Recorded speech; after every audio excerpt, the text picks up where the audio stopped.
Nordeste Radio. La voz del nordeste de Segovia.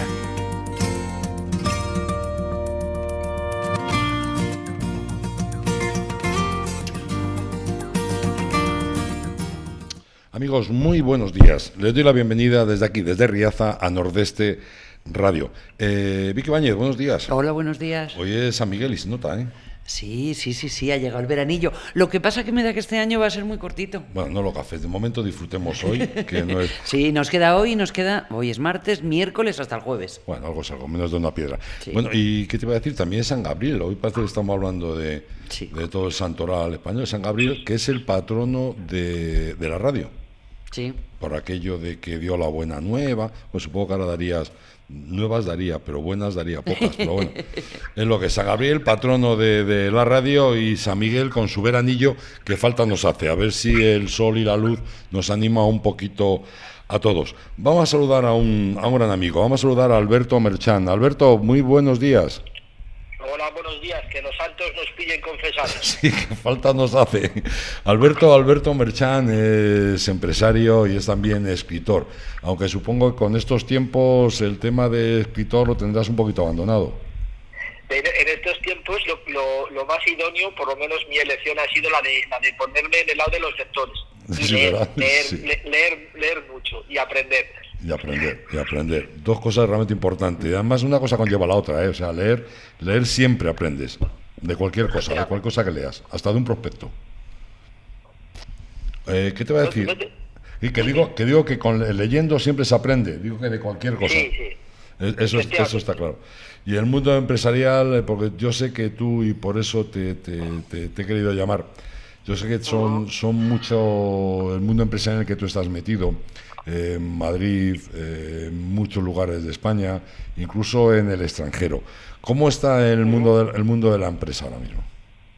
Bueno, pues hoy estamos pendientes, una vez más, de que los agentes sociales se pongan de acuerdo para ver si los ERTEs pueden extenderse, y estamos pendientes, igual que los agricultores del tiempo, estamos pendientes de que los políticos y los expertos se pongan de acuerdo en algo que realmente es como cuando vas por la carretera, se pincha la rueda de un coche y los ocupantes se ponen a pensar que si llamamos a la grúa, que si vamos a no sé qué, y lo único que tienen que hacer es cambiar la rueda. Los ERTEs se tienen que ampliar sí o sí, y sin embargo nos tienen aquí en ascuas a familias enteras todavía pendientes de si van a extender estos ERTEs, cómo van a hacer las condiciones, a qué sectores afectados, como si no fuesen todos los sectores afectados de esta pandemia, se va a extender estos ERTEs. Entonces, pendientes un poco de esta negociación. Por lo visto, los sindicatos han llegado a un primer acuerdo con el gobierno, y sin embargo la parte de los empresarios pues no acaba de estar de acuerdo, aunque me imagino que a última hora, que es lo que siempre sucede y que no hace que esta incertidumbre disminuya, a última hora se llegará a un acuerdo, evidentemente. Buenos días. Siempre a última hora, siempre estamos con última hora. Buenos días. Hola, buenos días, Alberto, que no te he saludado, perdona. Oye, una preguntita, que ayer, no sé si es que yo soy muy torpe o no me enteré, estaba en el coche, estaba oyendo la radio y hablando de las nuevas medidas que habían tomado, dijeron que los autónomos estaban de enhorabuena. Exactamente, ¿qué ha habido a favor de los autónomos? Porque no he logrado enterarme. Pues yo desconozco a qué acuerdo ha podido llegar con los autónomos. O sea, cero. Porque no hay ningún tipo de acuerdo nuevo con los autónomos. No, pues ayer... Salvo que quieran meterlos dentro de los sectores del ERTE, no solamente a empresas inferiores de 50 trabajadores que tienen unas condiciones diferentes a las que tienen más de 50 trabajadores, y que entren dentro de lo que acuerden para los ERTEs de empresas de menos de 50 trabajadores. Las extensiones que existen para los autónomos a día de hoy todavía no se han variado. No, yo ¿vale? pensaba que era con la referencia a los pagos de la Seguridad Social o algo de eso. No, pues que no. lo que lo- Referente a los pagos de la Seguridad Social, que yo sepa, actualmente no hay ningún cambio. Sí se está negociando, pero no se ha llegado Sí. a ningún cambio con los autónomos. Por eso te preguntaba, ya te digo, serían las 9 de la noche, 9 y pico, y comentaban eso, los autónomos están de enhorabuena. Pero fíjate que estamos a 29 de septiembre. Hay Sí. una cosa realmente curiosa. Hoy he visto una entrevista, he oído una entrevista con Garamendi y comentaban que al gobierno, que son cosas que te cuesta trabajo creértela, lo que pasa es que te crees todo, que se le había olvidado al gobierno, dentro del tema de la negociación de los ERTES, incluir a unos sectores como hostelería o comercio. Se había olvidado, pero que... Sí, se lo están tomando en serio. Habría que hacerle una pregunta. ¿De verdad, Bueno, chicos, os preocupáis por esto? Sí, precisamente donde está la diferencia de por qué la parte empresarial no firma este acuerdo, precisamente está, entre otros puntos críticos, está que no se está incluyendo a sectores que realmente son afectados directamente. Pero esto es porque hay diferentes criterios de valoración. Vamos a ver, lo que está claro es que son tiempos de equilibrio en estos momentos y de incertidumbre y funambulismo, ¿no? Yo creo que somos como traficistas, como acóbratas. ¿Y por qué? Porque hemos convertido el mundo en un circo. Sí. Entonces parece que nos lo hacen el este de más difícil todavía. Pues esto es lo que estamos ahora. Entonces es vivir, que ya es difícil, trabajar, que ya es ¿Más todavía? imposible. Entonces más difícil todavía. Venga, entonces cada vez lo están complicando más. Es un poco no sé. Yo creo que el circo está incluso mejor organizado que esto, ¿eh? Sí, que duda cabe. Oye, ¿qué te voy a decir tú? Yo sé que dentro de tu mundo de negocios también frecuentas Italia. ¿Cómo lo está afrontando Italia?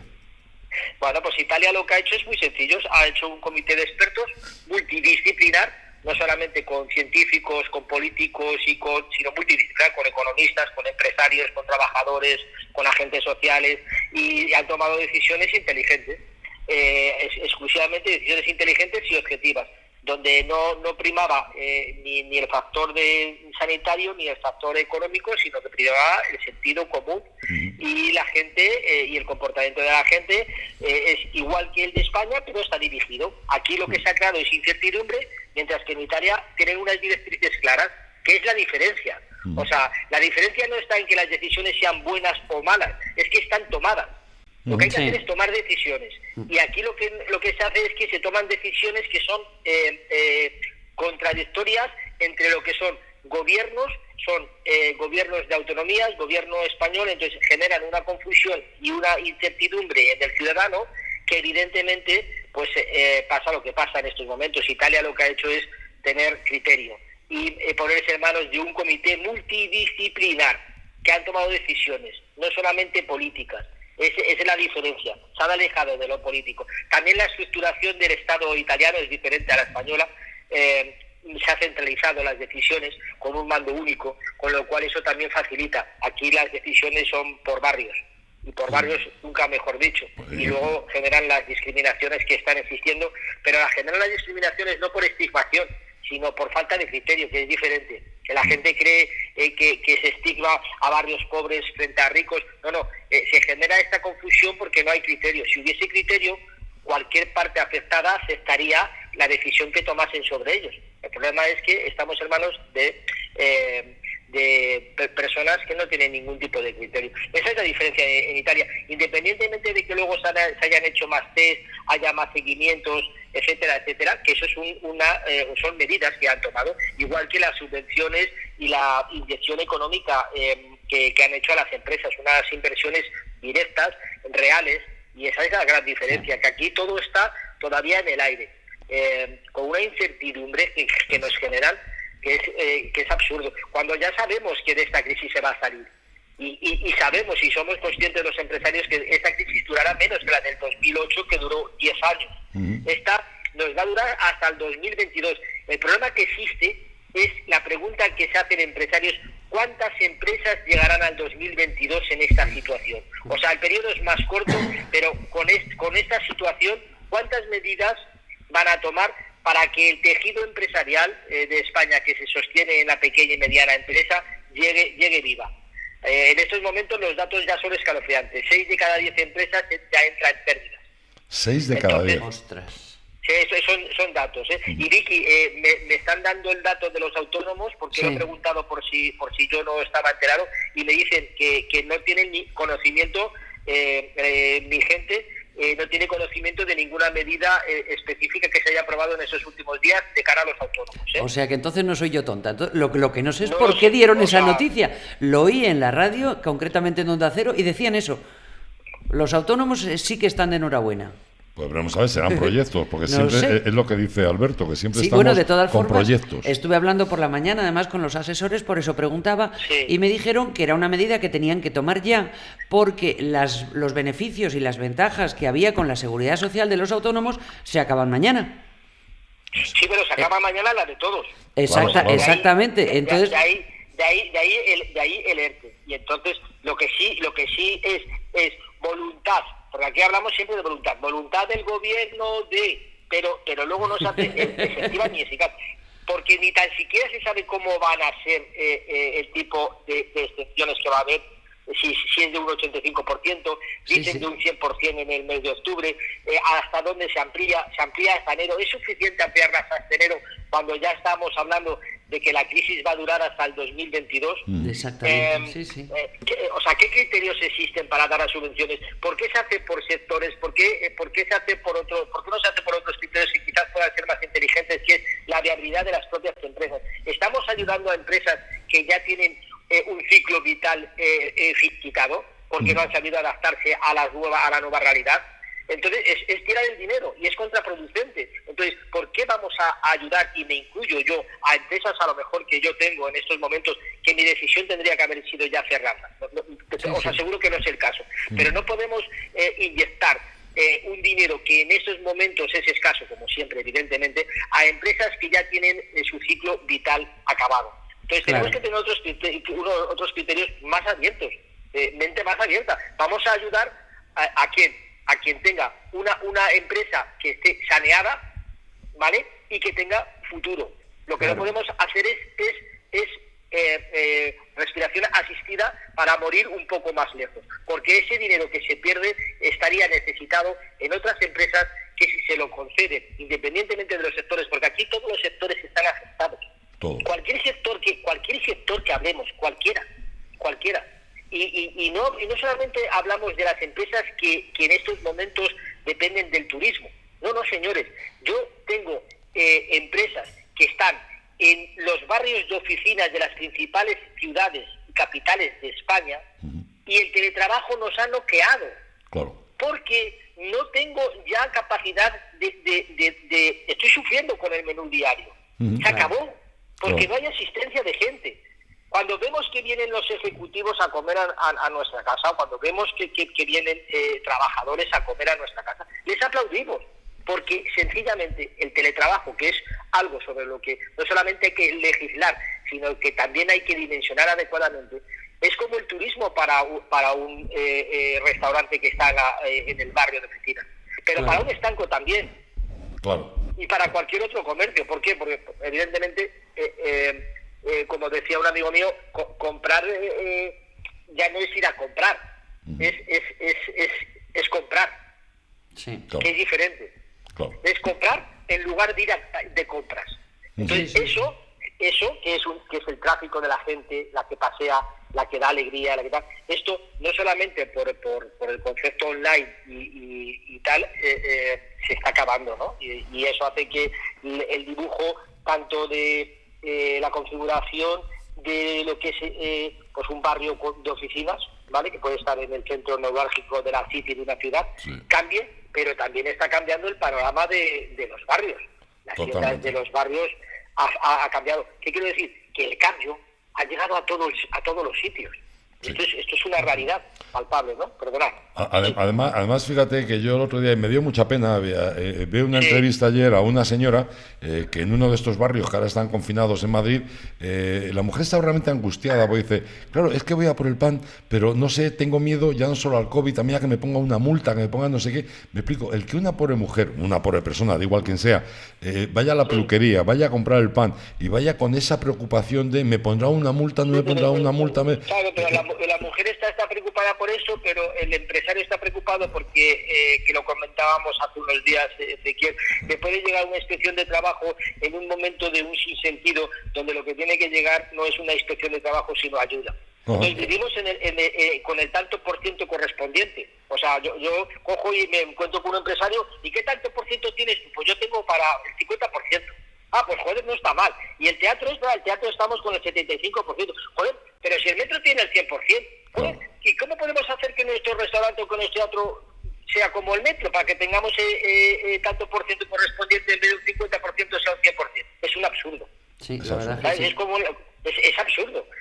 O sea, vivimos pendientes del tanto por ciento que nos corresponde, o de la distancia que tenemos que tener entre personas, la diferenciación entre barrios. ¿A dónde vamos?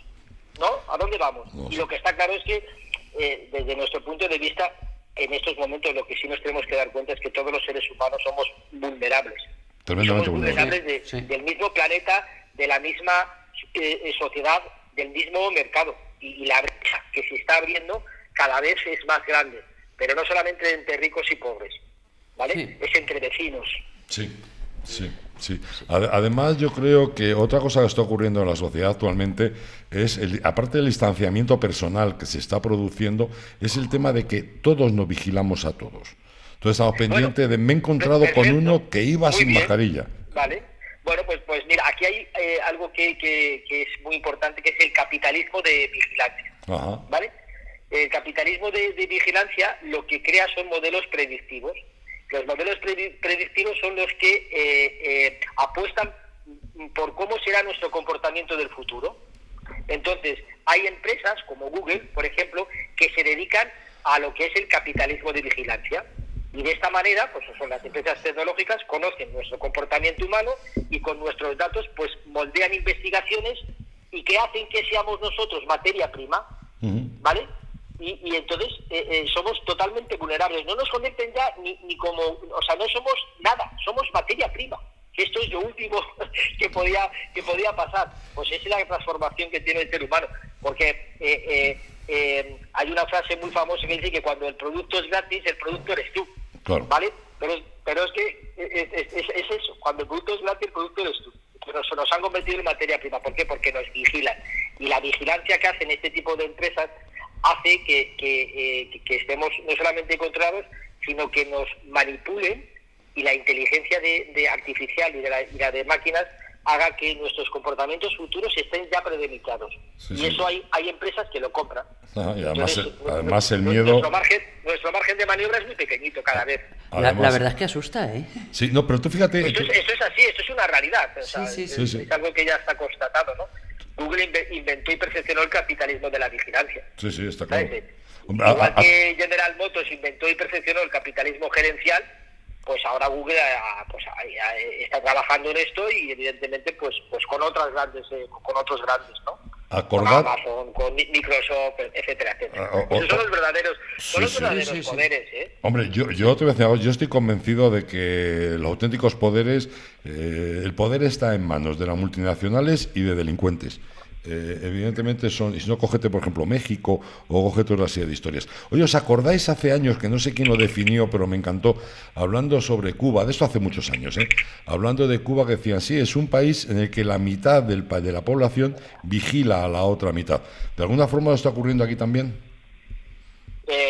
Sí, en cierto punto sí, porque nos volvemos más temerosos, nos más miedos, y el miedo no lo tienes a lo lejano, lo tienes al vecino, y entonces nos convierte en vigilante. Oye, en todos los sentidos. Sí, una cosa, al Torra la han habilitado, yo creo que le ha salido la jugada perfecta, pero no quiero hablar de la dimisión del Torra ni tampoco del Torra. Sí quiero comentar una cosa con la que se despidió, y es que... Es un desvío, volvemos al desvío de atención sobre lo más importante, porque en estos momentos, o sea, ¿qué prioridades tenemos? O sea, yo me pregunto, ¿qué prioridades tenemos? O sea, es importante preguntarnos, ¿no?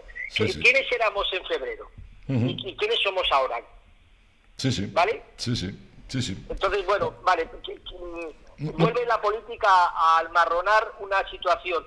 Eso no ocurre en los países que salen de la crisis. Claro, por eso No dividen como aquí en España estamos en manos no de políticos, que esto es una gran confusión, sino de ideólogos de comunicación. Sí. Entonces, por eso te decía que no quería hablar del caso Torra, pero sí de una cosa que dijo, que evidentemente hace muy poco en favor del bienestar y en favor de la economía.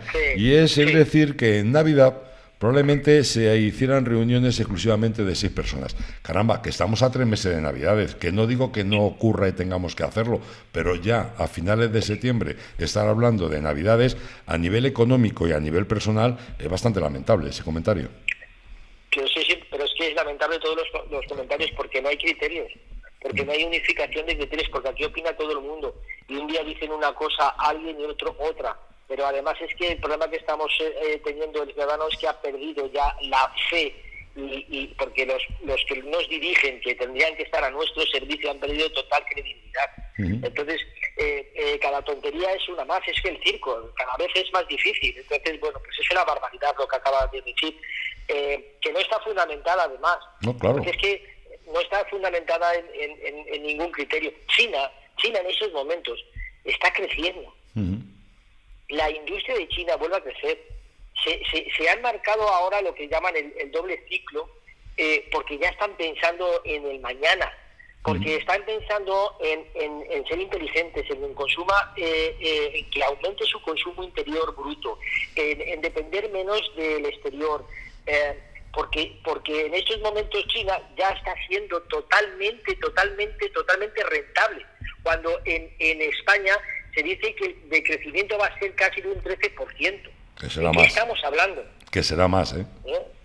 Que será más. Que será más. Que será más, pero y esta es una realidad. Entonces, a mí, opiniones de este tipo lo único que hacen es embarullar más, generar un nivel de incertidumbre enorme y además poner criterios pero solamente ocurre en España, ¿eh? Esto sí que no ocurre.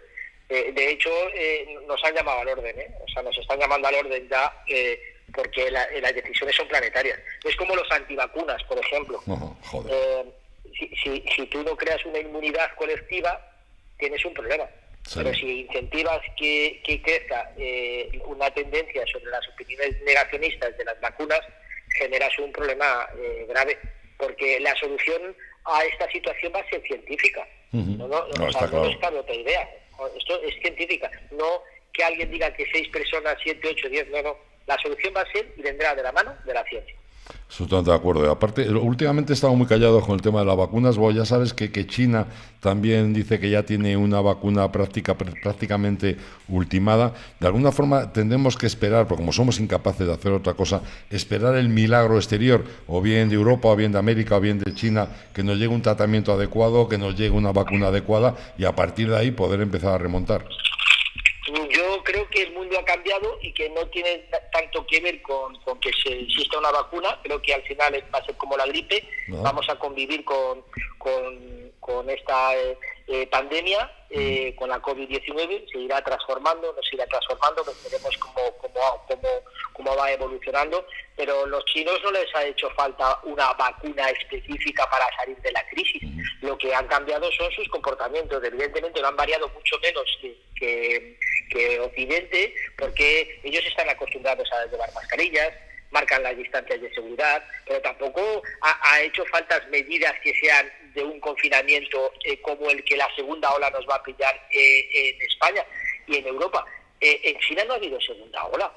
No. Entonces, o sea, pensemos un poco. O sea, si ya ha pasado, si es que los comportamientos sobre lo que es una pandemia ya los tenemos reflejados en los históricos. Cuando no hicimos caso de lo que pasaba en China, nos pasó lo que nos ha pasado, que la primera hora nos ha pillado a todos. Tampoco hicimos caso de lo que pasaba en Italia, tampoco hicimos caso del resto de los sitios. Tampoco hicimos caso de lo que pasó en Italia y la segunda ola ha llegado a España. ¿Qué pasa? Que la primera hora pilló a todo el mundo, pero en esta segunda hora está pillando a la población más empobrecida, es donde más daño está haciendo. Sí. Y esto es así, pero ha sido la segunda hora. La primera hora pilló de estoísta a todo el mundo, la segunda hora está haciendo daño ahí y está haciendo mella en el tejido empresarial débil, ¿vale? Es en el tejido empresarial débil, ojo, que no nos equivoquemos, que es en el tejido empresarial débil, porque hay muchas grandes empresas que han aprovechado también para hacer una limpieza extraordinaria o para que esa reestructuración o cambios drásticos que se tenían que llevar a cabo en un tiempo mayor se haya reducido. Por ejemplo, Bankia y Caixa.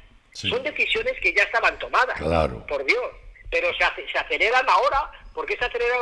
Porque encuentran el marco propicio para hacerlo, y donde la gente, las personas, el ciudadano, se ha acomodado y lo acepta. Porque la revolución empieza por el ciudadano, y en esos momentos no tiene opinión para hacer una contracorriente a esos tipos de decisiones. Las grandes empresas están reestructurando sus plantillas, las grandes empresas están localizando y focalizando en otros puntos, están reduciendo sus costes, están llevando a cabo estrategias que en el tiempo estarían en una toma de decisión más alejadas que ahora. El crecimiento que tiene el mundo de la digitalización ha pegado un acelerón que era impensable y que probablemente tendría que ser forzado, y la pandemia de alguna manera ha forzado a que determinadas estrategias futuras se hayan adelantado. Esperemos que también en la parte buena todos seamos más conscientes que hay que cuidar este planeta, porque evidentemente es el único que tenemos. No, está claro. Además hay que dejar el planeta bien y sobre todo una cosa importante, dejar en el planeta unos hijos quizás mejor que nosotros, porque la juventud le está pasando mal, ¿eh? Yo, una cosa que me enfada muchísimo es lo mal que lo están pasando, y sobre todo el cómo se les está tratando. Parece que la culpa de todo lo que está ocurriendo en esta segunda ola son los jóvenes. Es lo del tema de estigmatizar, de colocar etiquetas y de separar a la gente. Pero Ezequiel, el joven es más inteligente de lo que se creen y presumen los que están tomando las decisiones. Los jóvenes quieren vivir, y los jóvenes además no por ser jóvenes son menos maduros. La información que han tenido nuestras nuevas generaciones, el conocimiento que adquieren por la tecnología precisamente, es muchísimo más elevado al que nosotros hemos podido tener acceso cuando éramos jóvenes. Éramos mucho más inocentes, muchísimo más inocentes. Sí, es cierto, sí. Ellos ahora mismo digieren una cantidad de información y de calidad de información que es muy importante, y toman sus decisiones. No les van a parar. Lo que pasa que hay una diferencia de formas de ver la vida, que hay como una falla, como un hito, porque hay una gran diferencia ya intergeneracional. Vamos a ser cada vez menos capaces de comunicarnos con nuestras generaciones jóvenes, porque no nos entendemos, porque tienen otros parámetros, tienen otra forma de interpretar los datos muy diferente a la nuestra. Ojo, o sea, desde mi punto de vista, este es el que yo te puedo expresar de los jóvenes, de cómo yo veo que van. No me asustan los jóvenes. Sí me asustan una parte de esos jóvenes que a lo mejor por diferentes cuestiones de pobreza, de nacimiento, de estatus social, puedan estar desencajados del camino hacia donde van. Pero no es la mayoría. Si siempre son las minorías, evidentemente es el Estado el que tendría que cubrirlos, que para eso es para lo que de verdad tendría que servir el Estado, pero creo que hay un núcleo importante de masa de jóvenes que están tremendamente preparados y que interpretan los datos y que viven de espaldas a lo que nos está sucediendo a nosotros, ¿eh? Ojo, la pandemia para ellos la ven de una manera muy diferente. Sí, yo creo que está bastante menos asustado, afortunadamente, que el resto de la gente. Oye, Alberto, es un placer, como siempre, hablar contigo. Nada, además, un placer a vosotros, por favor. Ilustras tremendamente. Ya para despedirnos, danos, a ti esto te da muy bien, danos un mensaje de ánimo. A ver, dinos lo bien que nos van a ir las cosas y por qué. El mensaje de ánimo es que China ya ha salido, ¿vale? Que está en crecimiento, que está haciendo los deberes como tiene que hacerlos, que lo que tenemos que tener es tener una economía colectiva. Es muy importante saber que cada vez somos más importantes todos, y hay un problema que tiene España, que siempre piensa en nosotros, ¿vale? Siempre ve los otros, nos enfrentamos, y en esos momentos no hay que enfrentarse, no hay que mirar a los otros. En Cataluña dividen los otros frente a los independentistas. En política cada partido ve los otros como diferencia. Nos tenemos que unir, y ese es el mensaje. Si estamos unidos, será muy fácil y muy sencillo que salgamos. ¿Y cómo estamos unidos? ¿Qué es lo que hace China? China tiene un concepto, por ejemplo, de colaboracionismo colectivo muy importante, y consume, se echan a consumir. Y es lo que tiene que hacer. O sea, y para eso pues hay que hacer, hay que estar en Europa, lo vuelvo a decir, yo soy europeísta 100%. Sí, joder, imagínate. Tenemos que emplear los recursos que nos den financieramente para hacer los cambios estructurales necesarios en España, donde tengamos una sólida sanidad, porque hemos aprendido, apostemos por la ciencia, apostemos por mantener a nuestro talento, que es muy importante, y a partir de ahí esta crisis va a ser muy corta, y si nos ayudamos entre todos saldremos para adelante. ¿Nos llegará el dinero de Europa? Llegará el dinero de Europa. Ahora lo que hay que hacer son los proyectos para que los fondos europeos nos los den, tienen que ser los adecuados. Entonces hay un trabajo interno por parte del gobierno y de las diferentes instituciones y corporativismo, que son los que tienen que ejecutar los proyectos, para que cuando nosotros presentemos esos proyectos nos den los fondos. Y están muy encaminados, hacia lo que es digitalización, hacia lo que es todo el tema del mundo ecológico, energías renovables, etcétera, etcétera. Entonces, si esos proyectos que nosotros presentamos tienen cabida y una cobertura adecuada a lo que es los parámetros que dictan los fondos, pues entonces los obtendremos en tiempo y forma, y evidentemente llegarán, porque Europa, lo que sí creo que ha aprendido en estos momentos es que no va a salir si no está unida tampoco, porque está conexionada completamente, y eso se está demostrando. Además, no podemos estar parados. Estamos viendo que la gestión en algunos países europeos, además de países que son motores, hablemos de Italia, hablemos de Alemania, hablemos de Francia, hablemos de Inglaterra, de alguna forma están haciendo las cosas bastante mejor que nosotros. Bueno, tampoco nos debemos de castigar demasiado. No, estoy de acuerdo contigo. Nos ha pillado en diferentes posiciones. Alemania, por ejemplo, no lo está pasando tan bien como parece. No. Depende mucho de sus exportaciones, y ahora, por ejemplo, entre Alemania frente a la Alemania occidental tiene un grave problema todavía de reestructuración industrial. Esto ha salido hace pocos días, que también está sufriendo. No es fácil. De hecho, Merkel ayer puso otra vez encima de la mesa las cartas y dijo: señores, aquí tenemos que salir todos juntos. Incluso hubo países del norte de Europa que querían salir solamente ellos, y se han dado cuenta de que este es un problema global. Si es que somos ciudadanos del mismo planeta, es que cada vez, si no lo entendemos. Y entonces Europa, lo que pasa es que se ha quedado fuera de juego en muchos aspectos, porque ha mantenido una neutralidad que le ha perjudicado, y entonces en estos momentos no es decisiva. Y entonces ese es un problema grave que tendrá que afrontar, y la única manera que tiene de afrontarlo es unirse. Igual que se unen las grandes corporaciones, los bancos, como estamos viendo, las grandes empresas, los países al final no tienen que ir hacia el independentismo. Tenemos que unirnos y ser más grandes. Es la única manera. Está claro. Oye, claro. Y una preguntita personal. Sí. Vamos a ver, lo que se está viendo ahora, y uno de los problemas que nosotros tenemos, es que yo creo que la clase política no está ayudando. Me da igual, ahora no hablo de ningún partido en concreto. O sea, la sensación que producen es de que se están peleando y se están enfrentando entre ellos. En ningún momento están cogiendo al toro por los cuernos ni intentando arreglar la situación. ¿Tú crees que de alguna forma conseguiremos que se vayan a hacer los deberes y hacer lo que tienen que hacer en serio, y se dejen de las peleitas tontas que parece que son de niños? Mira, te voy a ser muy franco. El problema que tiene España con los políticos es que el nivel de políticos que tenemos en estos momentos es bajísimo. O sea, y hablo a nivel profesional, intelectual. O sea, en la política han llegado los peores de la clase. Sí, exactamente. Bueno, más que llegar los peores, es que es gente que pretende vivir de eso sin ningún tipo de experiencia, sin nada. La política, la política que se hace en España, y que por eso en algunos momentos se pone en vela lo que es el sistema democrático, que tendría que ser todo lo contrario, es porque los políticos se han dedicado a hacer lo que les interesaba para que les volvieran a reelegir cada 4 años. Exactamente, sí. Entonces esa es la conveniencia que han elegido.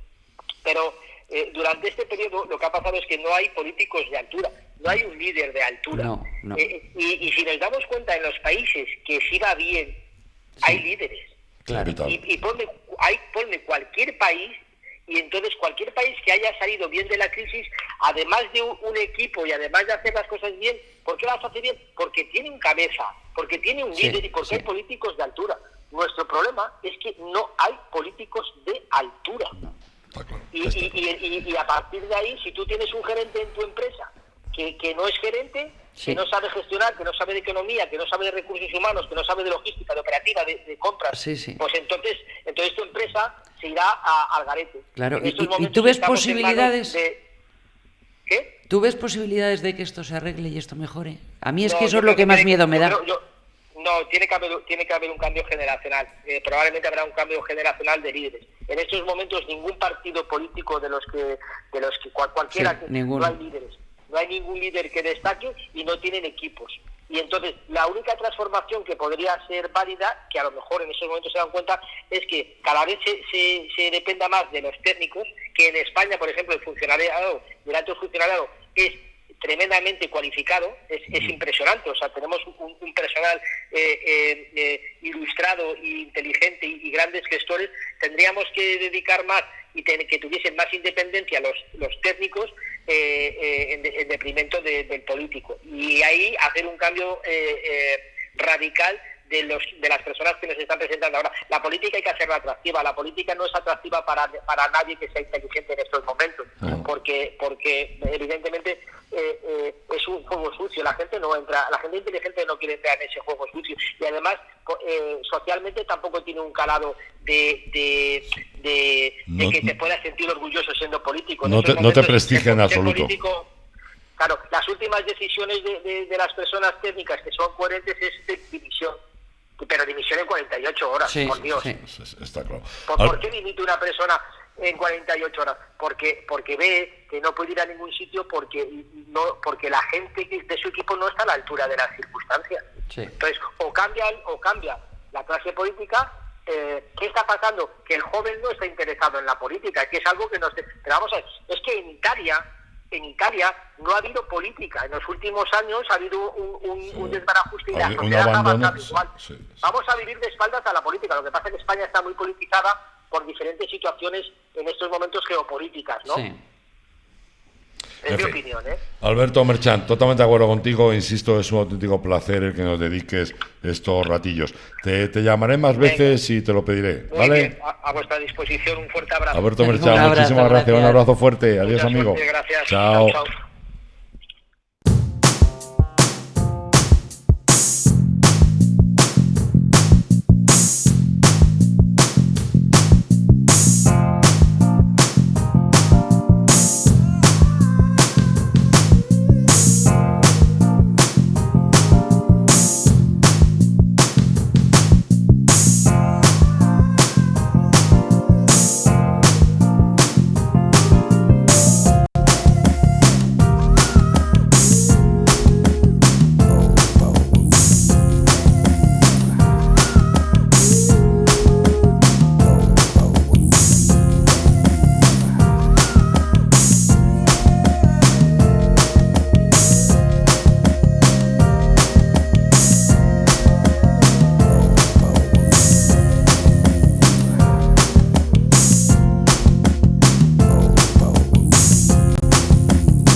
¿Necesitas ayuda para diseñar o llevar tu página web, cartelería o redes sociales?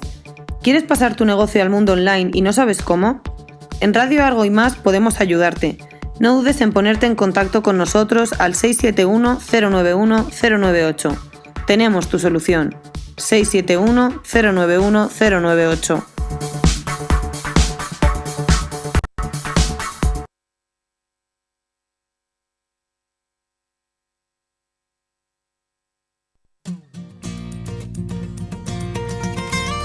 Nordeste Radio. La voz del nordeste de Segovia.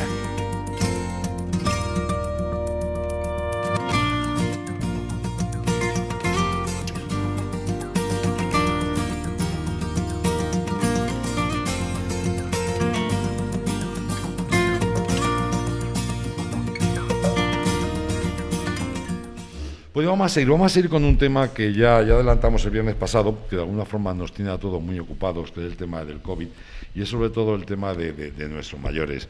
Estamos hablando de la residencia Rovira Tarazona, aquí en Riaza, y se destapan una serie de contagios y creo la alarma entre todos nosotros. Y claro, qué mejor para explicárnoslo que su director, José Encinas. José, muy buenos días. Buenos días. Primero, muchas gracias por atendernos el viernes, aunque fue por teléfono. Y hoy venir aquí a contarnos realmente cuál es la situación que se está viviendo en la residencia. Bueno, pues la situación ahora mismo es de absoluto control sobre los residentes, sobre los trabajadores, y estamos trabajando día a día. Tenemos un plan de contingencia en una mejora de continua diaria y cada día es un cambio dentro de la residencia. Pero la situación ahora mismo está controlada, no Sí. hay... ¿Cuántos infectados ha habido? Actualmente tenemos 15 residentes, 2 de ellos en el hospital. Uno me comunicaba la familia ayer que ya está sin antibiótico, sin oxígeno y estable. Bien. Qué bien. Y uno pendiente de evolución. 13 en la residencia, y dentro de los 13, 2 con pequeños picos de fiebre que se están tratando con antibiótico y corticoides, y dos trabajadores que están en casa y están totalmente asintomáticos. La verdad es que, y lo hemos hecho aquí, lo hemos dicho varias veces, que teníamos que felicitaros a todo el personal de la residencia, porque es cierto que hemos pasado toda la primera ola sin que hubiera ningún caso. La atención ha sido extraordinaria. ¿Y por qué se ha podido producir este segundo contagio? Pues lo veníamos comentando, es como si hubiésemos cruzado el océano y nos ahogamos en la orilla. El plan de prevención con la desescalada estaba todo encima de papel, estábamos todos dispuestos, trabajando muchísimo, y hasta aquí hemos llegado. Sí que creemos que el primer positivo que se nos ha dado en la residencia ha sido de una persona que hizo una interconsulta en el Hospital General a finales de agosto. Entonces ha sido el primero que hemos identificado. Claro, y tenía una interconsulta en el Hospital General. Claro, es que lo que sí es cierto es que también hay dos empleados contagiados. Sí. Lo que sí es cierto es que no sabemos dónde podemos cogerlo en cualquier lado. Sí, porque están diciendo el tema de rastreadores, pero hay tantos sitios donde lo puedes coger, por ejemplo, como bien dices, en una consulta en un hospital o en un transporte público, Claro. pero no te enteras de que lo has cogido ahí. Solo se habla de los temas entre familias, de celebraciones, claro, porque eso está más controlado. Pero el primero de esa familia o esa celebración lo ha podido coger en el metro o en el hospital, en una consulta. Pues precisamente por eso es una pandemia y estamos todos tan sumamente que al final no sabemos si es la superficie, si es el contacto, y tenemos que extremar las medidas de precaución, y más en un centro como el nuestro, que es un centro sociosanitario, en el Claro. que en este primer persona que ha cogido, ya que se ha contagiado, pues tiene un traslado en una ambulancia, y aunque hayamos extremado las medidas de seguridad, pues muchas veces se ha dado en el primer caso. ¿Hay gente asintomática? Sí. ¿Y cómo se producen tantos asintomáticos? A mí eso me tiene un poco intrigado. La verdad es que yo de ciencia sé muy poco, como otras muchas cosas, pero me parece sorprendente que haya tanto porcentaje de asintomáticos. Vosotros primero hicisteis una tanda de detectores, de PCR, ¿no? De ¿Y qué ocurrió? hecho, fue clave compramos los test de antígeno que están ahora mismo publicitando y que han comprado muchas comunidades autónomas, que son los de laboratorio Abbott. Estos son catalanes y es un muy buen laboratorio.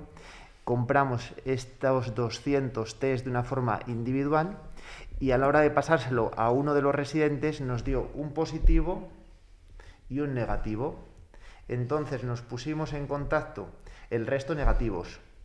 Nos pusimos en contacto con el centro de salud y el centro de salud nos hizo una PCR.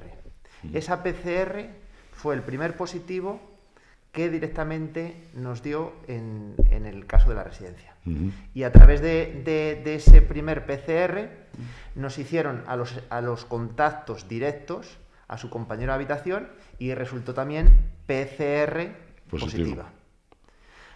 A través de ese momento, y en ese momento nosotros nos pusimos en contacto con el centro de salud y demandamos como centro que nos hiciesen, ya que teníamos a una trabajadora y a 2 residentes, que nos hiciesen la totalidad de PCRs, a todo el centro. Entonces, con esas gestiones nos denegaron y solo nos daban los de contacto directo. Madre. Para nosotros nos pareció insuficiente. Es insuficiente. Me puse en contacto con el presidente del patronato, que a su vez es el alcalde, y nos dio luz verde para hacer de una forma individual y de una forma privada los test PCRs. Y nos costeamos los 150 PCRs que fueron los que identificaron estos 15 casos. O sea, adelantamos de alguna forma, nos adelantamos al centro de atención primaria. O sea, que contrataste 150 PCRs en un laboratorio privado y lo compraste de forma privada. Vamos, lo compró el ayuntamiento, por decir así. Lo compramos todos nosotros. A 120 euros. Ajá, a 120 euros. Sí. Mira, voy a aprovechar para anunciar una cosa. El jueves a las 12:30 vamos a hacer un estudio detallado y vamos a explicar todos los sistemas de pruebas, PCRs, antígenos. Vamos a hacer un desarrollo de todos ellos y vamos a ver si a lo mejor nos están tomando el pelo, porque probablemente nos estén tomando el pelo tanto las autoridades como los temas sanitarios, como los laboratorios, como los periodistas. Vamos a hacer un estudio detallado de todos los que es. Y esto, por ejemplo, de los antígenos que estás comentando ahora, que parece que hemos descubierto América o el tema de los antígenos, hay muchos sitios en los que se está utilizando desde el mes de marzo y el mes de abril aquí en España, como por ejemplo en varias televisiones y en varios centros oficiales, desde el mes de marzo o el mes de abril. Y ahora parece que hemos descubierto algo tremendo. De hecho, tú y yo no lo hemos hecho. Sí. Ese tipo de antígeno. Y un pequeño inciso, aparte que cuando ya directamente vas al mercado, acudes al mercado, los precios son totalmente desorbitados. O sea, lo que están anunciando en televisión, que se pueden comprar estos test a 5 o 6 euros, no encuentras por menos de 12 euros unidad. O sea, bueno, aparte yo oí el otro día que esos no están a la venta del público, o sea, no puede ir una persona física a comprarlos. Sí, pero se están comprando, porque se están utilizando en muchos sitios. De todas formas, lo que es increíble, lo que es realmente lamentable, por lo que tú me estás contando, es que todos nosotros tengamos que pagar a 150 euros unos temas para poder ayudar a nuestro... Muy bien gastado, ¿eh? O sea, en ningún caso estoy quejándome de eso, pero... ¿Y nuestra sanidad, la mejor sanidad del mundo? ¿Dónde se ha quedado? Sí. De alguna forma, lo que se trata, vivo el presente y pensamos en el futuro, porque es que el pasado, de alguna forma, de muchas de estas cosas, lo que he aprendido es que de nada nos sirve quejarnos, lamentarnos, porque cuando vas a pedir ayuda realmente, nosotros fue el fin de semana que estábamos pidiendo ayuda. Se te quedaría una cara. Entonces, pues de alguna forma, como gestor de un centro sociosanitario, tienes el plan A, el plan B y el plan C, porque si solo cuentas que ellos nos van a ayudar, pues te quedas como te quedas. Madre mía, qué pena.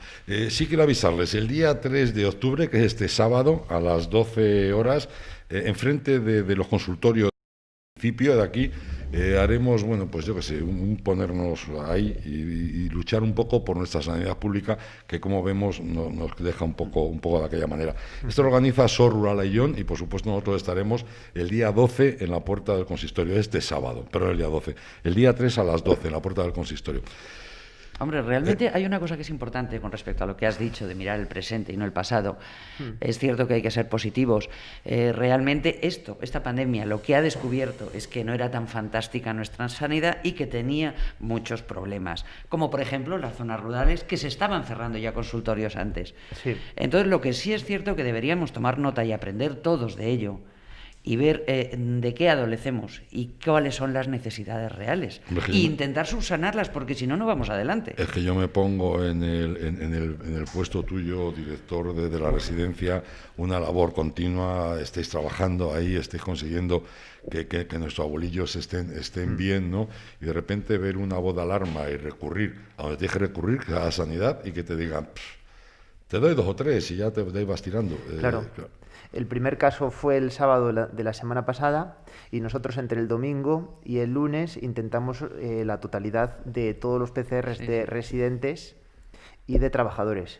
Y lo que decía Ezequiel, pues nos ofrecían 20. Para nosotros 20 eran totalmente insuficientes. Claro. Las personas que habían estado en el comedor, los de las habitaciones contiguas, a nosotros eso no nos valía. Tendríamos que hacer los PCRs de la totalidad de toda la residencia y más siendo un centro sociosanitario. Ahora creo que ya sí que nos van a volver a pasar y que nos van... Eso te iba a preguntar. ¿Ahora qué va a pasar? Ahora sí que nos van a echar una mano y me comentaba el enfermero que en los próximos días a la totalidad de residentes nos van a hacer un test PCR. ¿Te van a hacer uno para cuándo?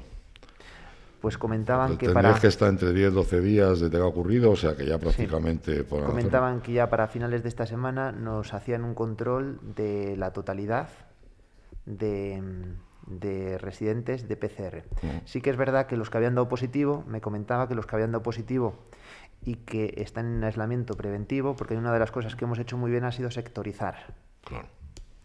El sectorizar, o sea, el tener ese análisis para poder sectorizar y separar, eso es clave dentro de esta pandemia, y es lo que hemos aprendido, y eso es lo que estábamos demandando la semana pasada, saber quién lo tiene, claro. Porque aquí quién lo ha pasado, pues de alguna forma ya nos da igual casi. Claro, es para poderles identificar y poder sectorizar dentro de nuestro centro, claro. Que en el plan de contingencia nosotros lo preveíamos, y es más, los resultados nos los dieron el jueves a primera hora, a media mañana, y el mismo jueves a las 6:30 habíamos terminado la sectorización. Eso quiere decir que en ese turno estaban trabajando 5 personas y aumentamos con otras 7 para hacer todo el cambio de habitaciones y poder sectorizar.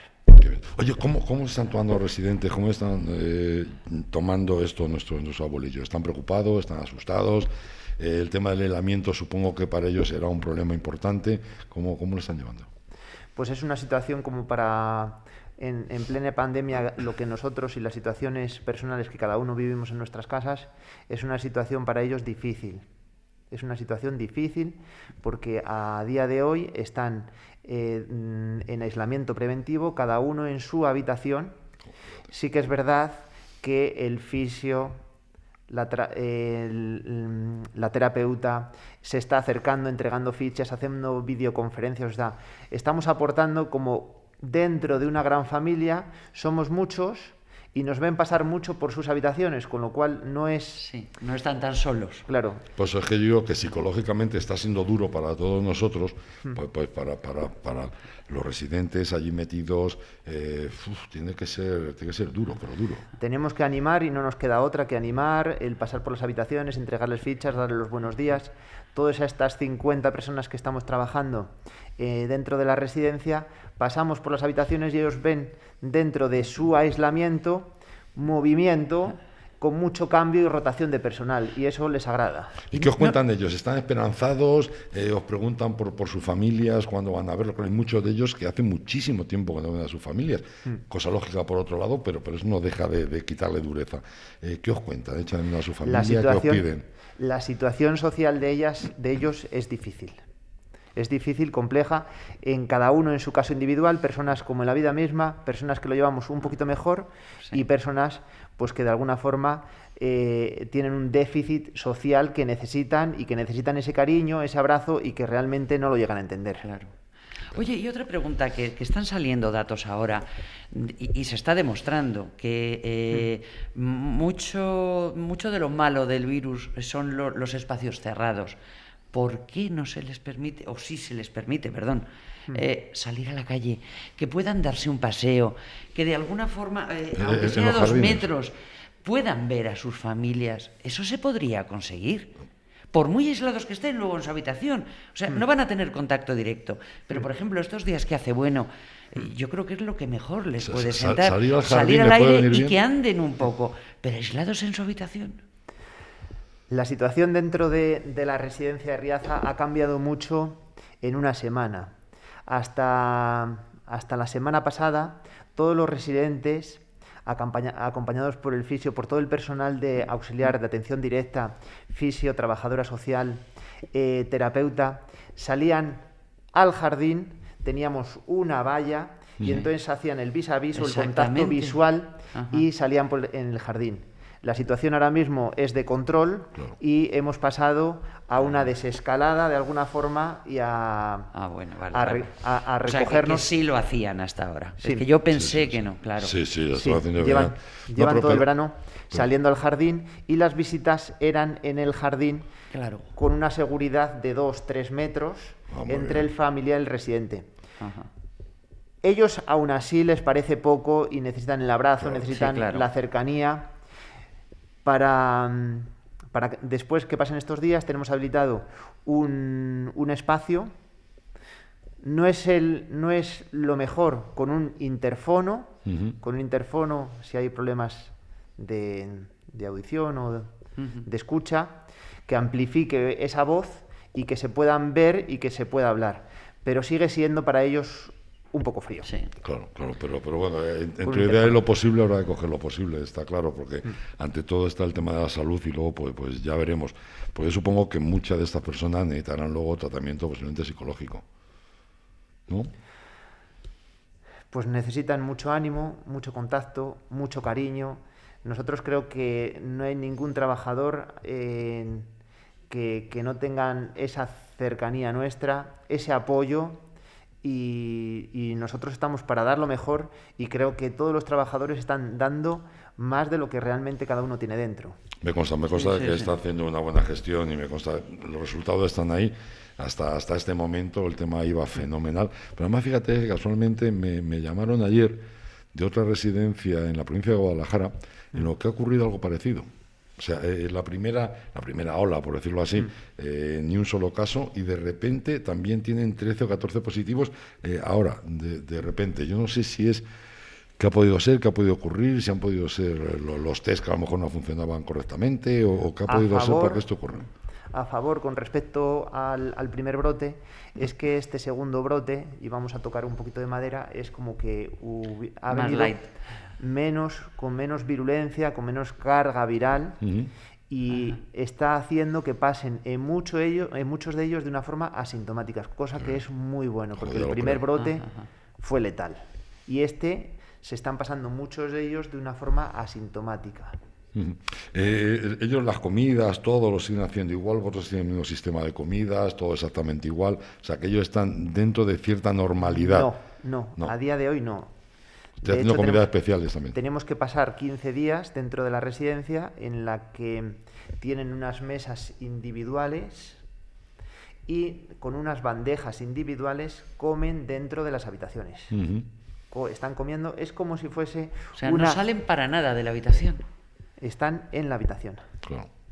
Es que no se puede hacer. A excepción de personas con un deterioro cognitivo y que estén pautadas que necesiten un paseo y entonces de una forma y acompañado por el auxiliar hacen un paseo por la planta y les vamos sacando de poquito en grupos reducidos para que ellos tampoco porque te anquilosas, o sea, tengan nos pasa a ese nosotros. contacto. Entonces, Pues si te parece, como a final de semana vais a tener nuevamente PCRs, pues volveremos a darte la tabarra la semana que viene para que nos vayas contando el día a día de esta situación y a ver si tenemos buenos datos ya la semana que viene. Yo sé que lo estáis dando todo, que estáis haciendo todo lo que podéis y que seguro que las cosas salen bien. Salen bien. Una cosa que te iba a proponer, lo propusimos hace tiempo, pero claro, no ha podido ser. Nunca pensábamos que esto iba a durar tanto de una forma tan fuerte. Propusimos el hacer un programa allí en la residencia para nuestros abueletes. Cuando todo esto pase, cuando podamos hacerlo, nosotros podamos disfrutarlo y ellos también, por supuesto que llevaremos la radio allí y haremos un programa para nuestros mayores. A vuestra disposición, porque la residencia es y para todos. No, pero yo pienso salir, o sea, yo hago la radio y me vuelvo, no voy a quedarme. No, pero a vuestra disposición. Si de alguna forma tenemos que quedarnos allí, la verdad es que sé que estaremos en buenas manos. La verdad es que enhorabuena por la gestión. Yo sé que estáis teniendo mucho quebradero de cabeza.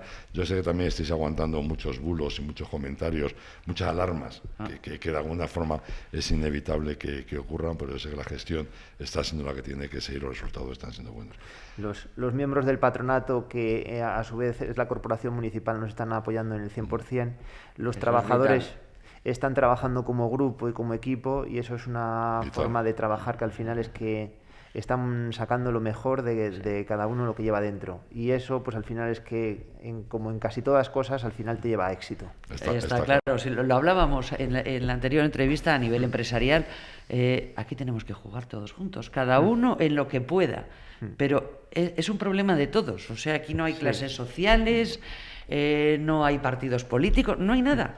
Nos pasa a cualquiera. Primero, dar la cara, reconocerlo, no es humillante el haberlo cogido. No. Y segundo, apoyarnos en todo lo que podamos. Es la única manera de salir adelante, desde luego. Pues José Encina, director de la residencia Rovira Tarazona de aquí de Riaza. Muchas gracias. Los micrófonos de Nordeste Radio, sabes que están abiertos siempre para cualquier cosa que quieras comentar, cualquier noticia, lo que quieras. En cualquier momento están siempre abiertos, y la semana que viene, si me lo permite, volvemos a hablar contigo y nos vas poniendo al día. Si surge cualquier cosa, pues nos llamas y damos la información que haya que dar. A vuestra disposición y muchas gracias. Muchas gracias a ti. A ti. Cualquiera, Claudia. Hasta aquí, Dayo.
Venga.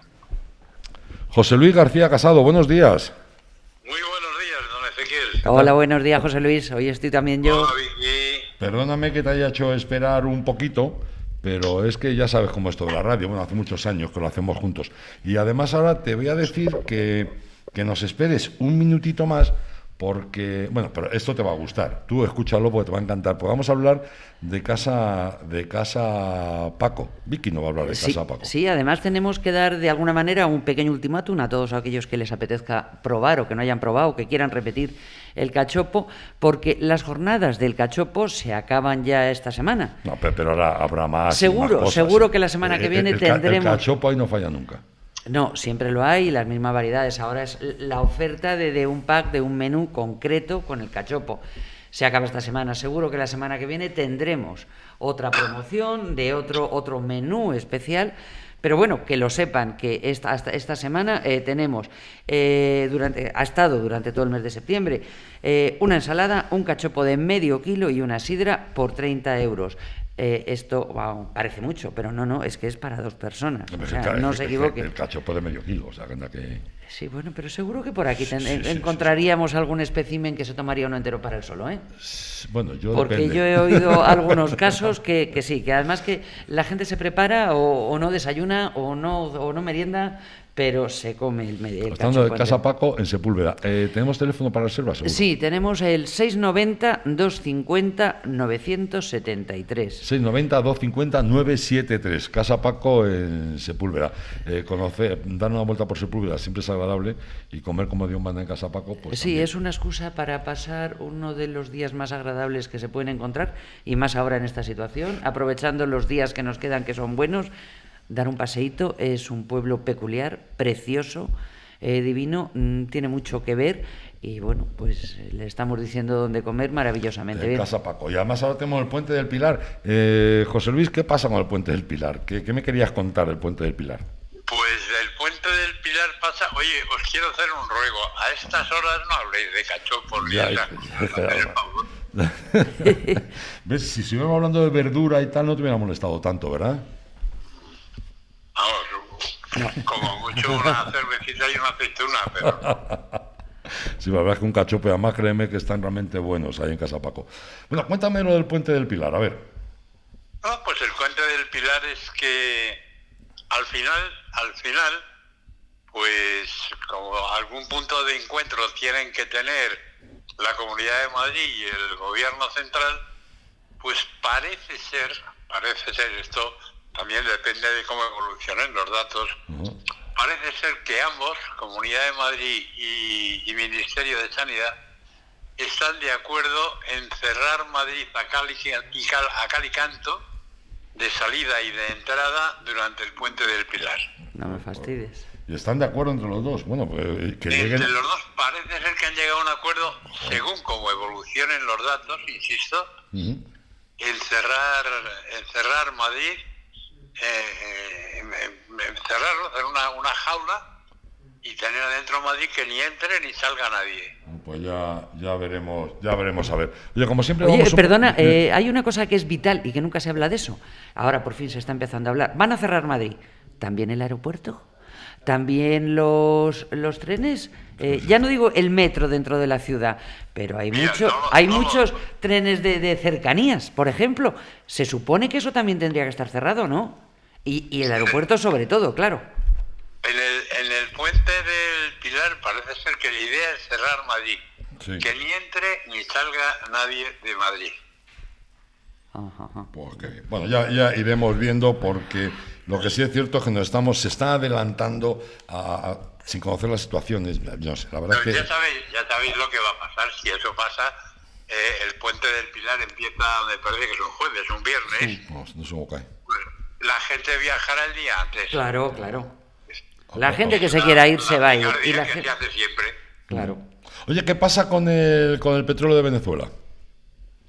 Con el petróleo de Venezuela no pasa nada, pero pasa que a través de sus abogados en Madrid, el señor Maduro ha pedido a la Audiencia Nacional que no se investigue los dineros de petróleos de Venezuela, porque están ahora mismo incluso altos directivos de petróleos de Venezuela están están en fase de instrucción y en fase de ser juzgados, tanto en España como en Estados Unidos, Sí.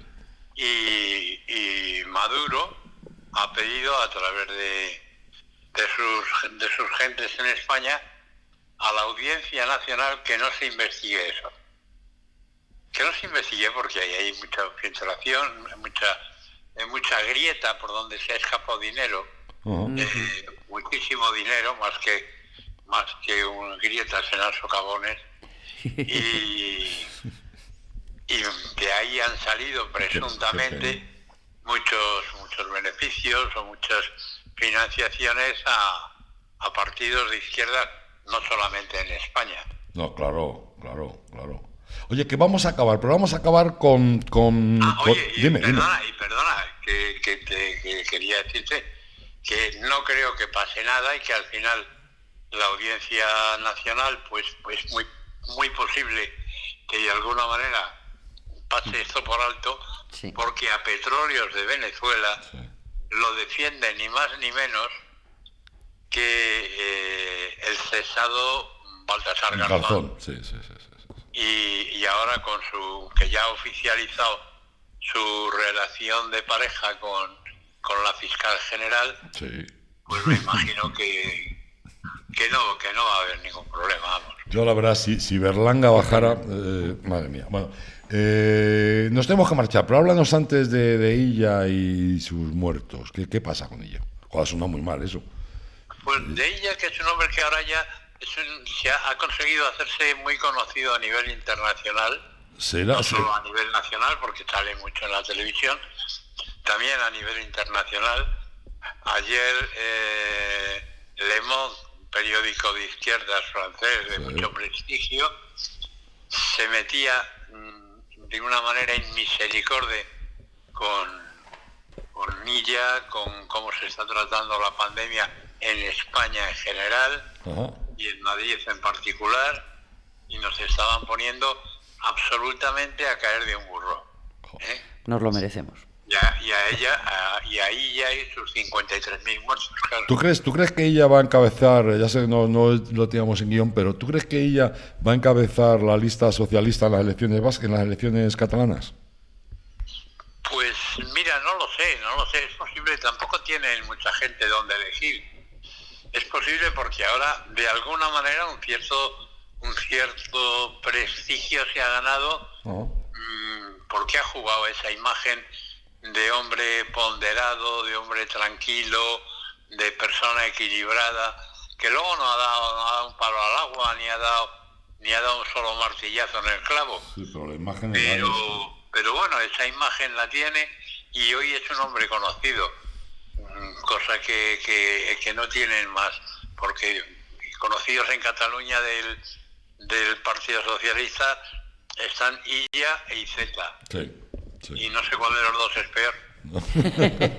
Bueno, José Luis, nos tenemos que marchar, pero mañana te espero a partir de las 12:30, y también se lo adelantamos a nuestros oyentes. Seguiremos hablando de la historia de Segovia. ¿Ya van a aparecer ya romanos? ¿Va a aparecer alguien ya mañana? El que perdona, pero lo último no te he entendido. No, que digo que si mañana la historia de Segovia, que si va a empezar a aparecer los romanos o no. Aparecerán por una esquinita. Sí. Pues vale. Sí. Y es que antes de los romanos ha habido mucha gente también, claro. y todos por aquí, pero bueno, no han tenido mucha importancia, han tenido mucha importancia en su momento. Ahora, visto con perspectiva, pues probablemente los romanos son los que más impronta han dejado en Castilla. Pero de eso hablaremos mañana.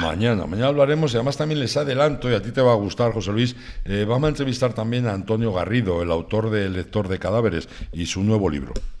Ajá, muy bien. O sea, mañana tenemos un programa a las 12:30 realmente interesante, y antes a las 11 de la mañana pues tengo Motorízate Turbo, con todas las novedades que nos traigan Jaime Sornosa y José Miguel Gobántez. Muchas gracias, Pepe Lu. Venga, ha sido un placer. Hasta mañana. José Luis. Hasta mañana. Adiós. Vicky Ibáñez, muchísimas gracias, y nos vamos corriendo, que es el patrono de la radio, hombre. O sea que hoy teníamos que haber tenido fiesta. No, fiesta no, tú solo todo lo arreglas con fiestas. Hombre, el patrono tendríamos que estar disfrutando de nuestro qué día. Qué mejor Aunque fiesta no. que estar haciendo radio. también es verdad. Pues claro que sí. Claudia, muchísimas gracias. Y amigos, que les dejamos, que mañana a las 11 estaremos otra vez aquí con todos ustedes. Un abrazo fuerte de Ezequiel Cheñaque. Hasta mañana, amigos.